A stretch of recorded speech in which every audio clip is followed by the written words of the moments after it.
Few things are harder to witness than a seriously ill child. Tonight, a look at ways to persuade these children to comply with the difficult medical treatments.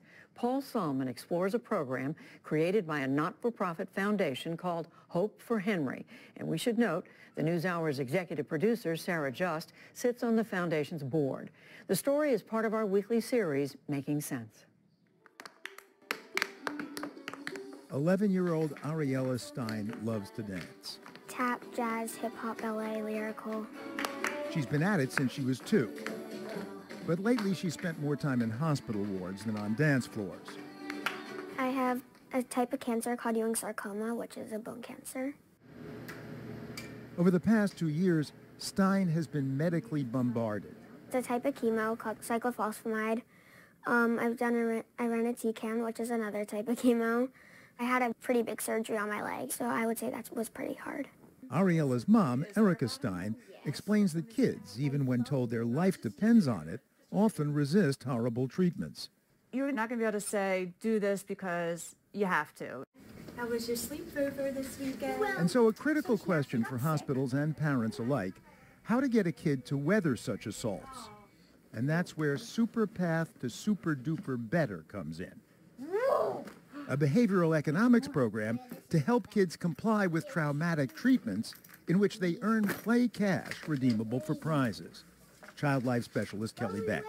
The kids identify challenges that they're facing in the hospital, whether it's swallowing pills or going through radiation treatment, chemotherapy, anything that the child or teenager identifies as difficult. Where do you want to put your sticker?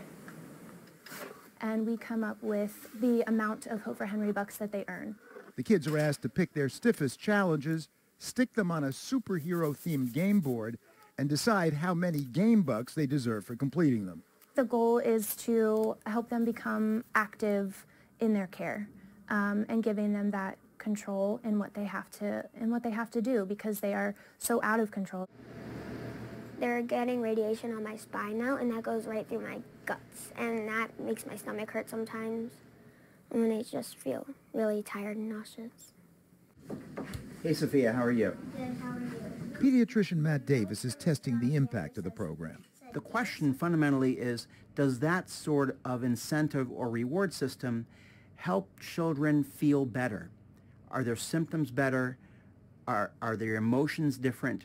Are their experiences of discomfort different? The hypothesis that somehow makes it more tolerable for the child and for their parents. He is magical, and whenever I hug him, it sends a hug straight to my dad. The program has certainly helped Ariella and her family. Every time she went through something difficult, getting the bucks and being able to say, look, that was horrible, but now look what you can do, was really helpful. SuperPath, already in 10 hospitals and opening in 5 more this year, is run by D.C. nonprofit Hope for Henry, inspired by Henry Strong and Goldberg, whose rare genetic disease required a bone marrow transplant at age 5 and months in the hospital. Henry's world went from Technicolor to black and white. And we had to figure out, like, how in the world are we going to keep him upbeat and optimistic and hopeful so he can do all the incredibly hard things he has to do to get better. Look, a wing. Henry's mother, Laurie Strongen, came up with an answer in his hospital room. I looked in the corner and I was like, oh, what do you know? There's a magic closet in the corner. And Henry, I bet you, if you take that big pill or if you let them stick your finger and test your blood, that magic closet will have a treat for you. Strongen set up a magic closet in each hospital Henry visited, stocked with his favorite toy. Yeah! Batman what? Batman action figure what?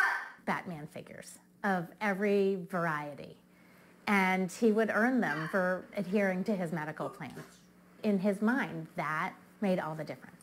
Really? This incentivization. It's hard to imagine how much people going through transplants have to endure, but I can tell you, because I was Henry's mom and his prime nurse, he would take 26 medications a day. So she handed it to him. Oncologist Aziza Shad was one of Henry's doctors. It helped him because he made himself a superhero, And superheroes can fight stuff, so Henry was going to fight whatever he was confronted with. Henry fought for 2 years. He died at age 7. But the program he inspired promises payoffs for everyone in the treatment ecosystem, says Dr. Shad. Number one, there's compliance, so that the child is taking their medicine or the patient is taking their medicine. Number two, that the parents are less stressed out and that the staff is less stressed out. And look, says Dr. David Ash, who studies behavioral economics interventions in healthcare, we all know that money is a motivator, right? As the expression is, chlorophyll is not the only green catalyst. Money does matter. not to be hard-hearted here, but hasn't money been shown to often backfire as an incentive?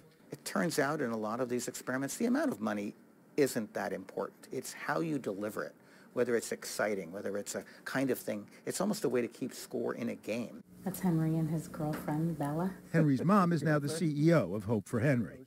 When I talk to people about the program, inevitably they ask about the correlation between Hope for Henry bucks and US dollars. Right. And doesn't every single kid want a brand new computer? Doesn't everybody want an iPad? Yes, that's what I would have thought. I would have thought if I'm playing, I'm going, well, wait a second, they're just letting me set the price. Kids do not game the system. What kids want is to learn how to cope and get through their medical treatment and get so far along the path to Super Duper Better that they're back home. Love this one. Ariella Stein certainly doesn't game the system. She actually puts her Hope for Henry bucks towards Build-A-Bear gift cards. Makes the bears... Then I go to different local hospitals and give out the bears to the kids.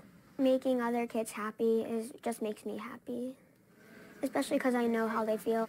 Helping others motivates her to stick with her own treatment. A lot of the times I don't want to go to radiation, but then I think, well, if I do that, I can get a gift card to make other kids happy, because that's usually what I get gift cards for. Oh, thank you so much. I think what you're doing is wonderful. Dr. Shad thinks the program has long-term benefits as well. The long-term outcome for me as a pediatric oncologist is that the child will have less PTSD. I've seen many families get divorced and separated. I've seen siblings run away from home. I've seen risk-taking behavior in childhood cancer survivors. I've seen young girls get pregnant early only because of the stress that they had to go through. Moreover, says Dr. Shad, there are economic benefits. I think what you spend up front translates into tons of savings down the road. Children who deal with their illness with all these supports around them have fewer stays in the hospital and fewer complications. Researcher Matt Davis hopes to have his data on the program by early next year. But Erica Stein's testimony about daughter Ariella suggests what he'll find. She's a very, very silly, sassy, goofy kid, and that hasn't changed at all.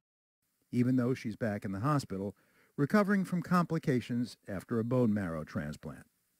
This is economics correspondent Paul Salman.